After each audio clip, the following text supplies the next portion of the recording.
Today we are going to create and start our monochromatic painting. You will get to choose an animal or an object, something that you like.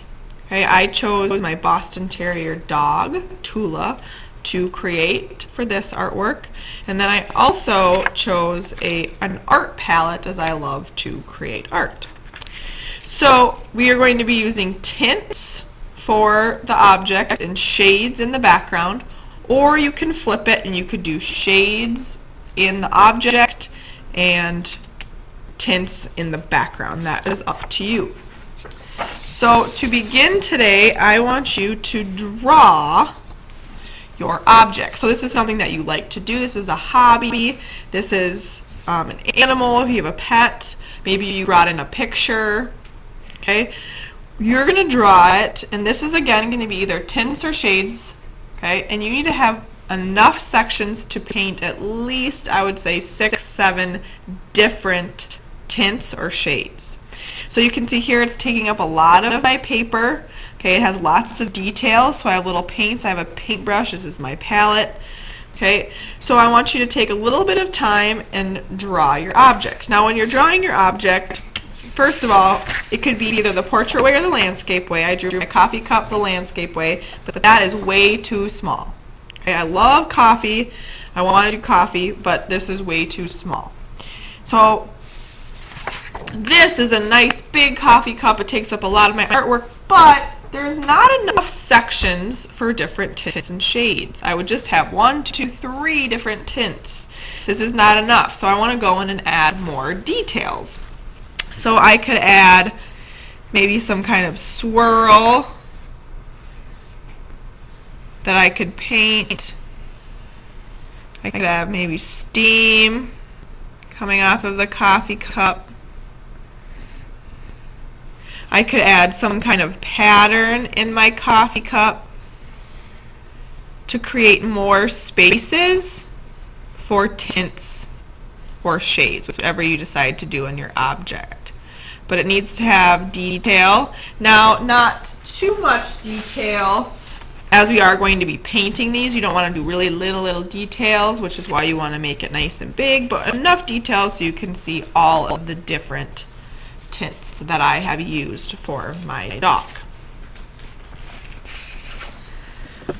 Once you have created and drawn your object, we are going to fill in the background, and we're going to fill it in with just different shapes.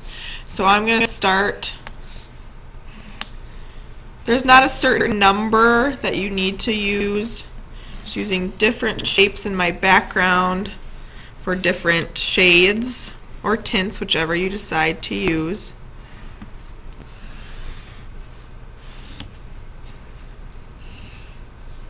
You don't want to do too little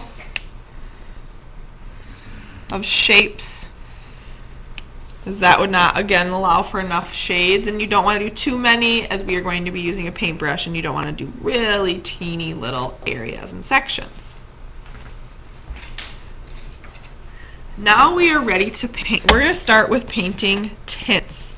I'm going to do tints in my object in my palette, but you can choose to either do tints in your object or tints in the background. That is up to you, but I'm going to do it in my palette. So to start today, you have your paintbrush, you have paint, your color, and then white, as tints are white added to a color.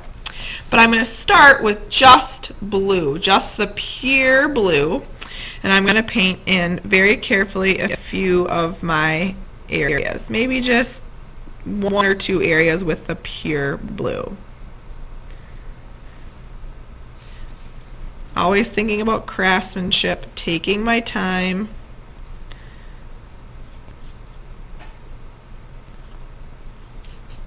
Doing the best painting that I can.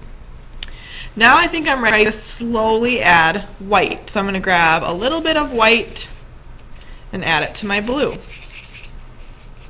Maybe a little bit more white and add it to my blue. If it doesn't look any different, then you'll want to add more white. But that's enough. We want to make a variety of tints, and then I'm going to choose another spot.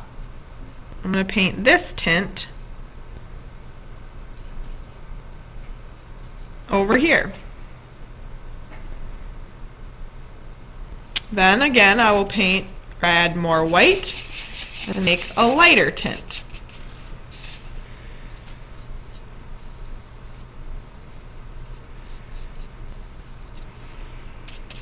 I think I'll do the handle for my paintbrush in that tint as well.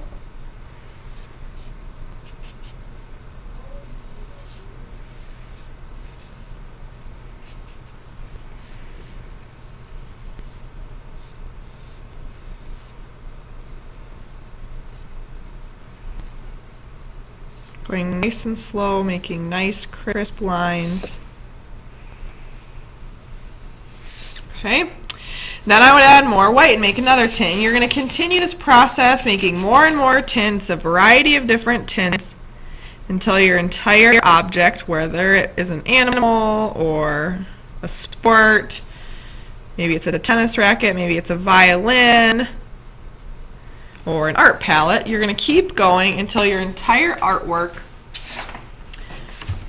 or your entire object is full of tints. So you can see here how I have a variety of different tints in my palette, and I'm done with my object, and now I'm ready to do shades.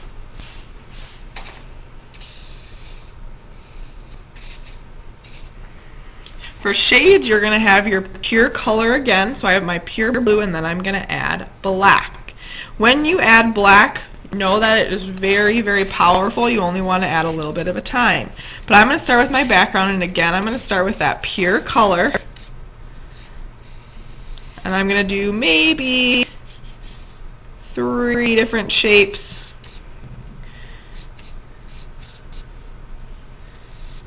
With my pure blue before I start mixing.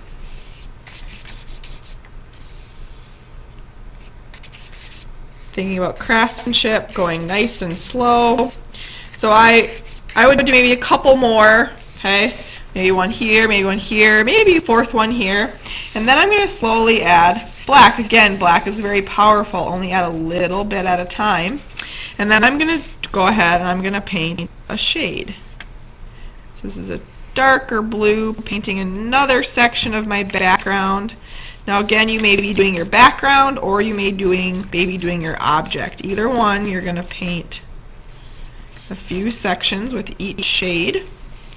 Okay, I could maybe do another one over here.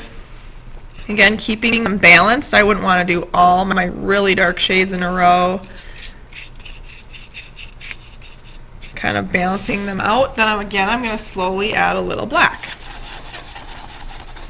Again, you can see how it's getting darker very fast. So I may even add a little bit more blue. It got a little bit too dark. I'm going to go ahead and do a different shade. Again, you can see that's darker.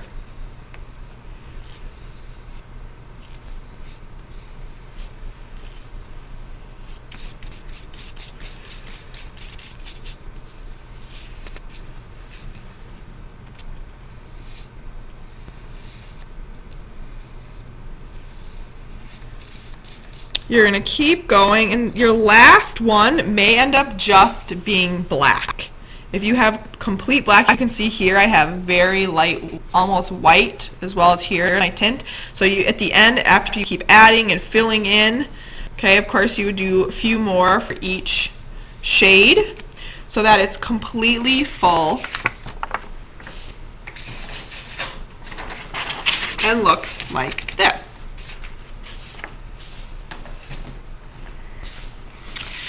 So I have painted everything. It should be dry. Now it is dry, and we're ready for the last step, which is to go in with a black oil pastel and trace over all of your original lines.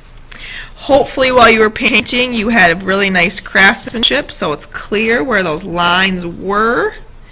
If you lost your object a little bit, this is a time to really make it stand out by adding the oil pastel. You're going to go nice and slow.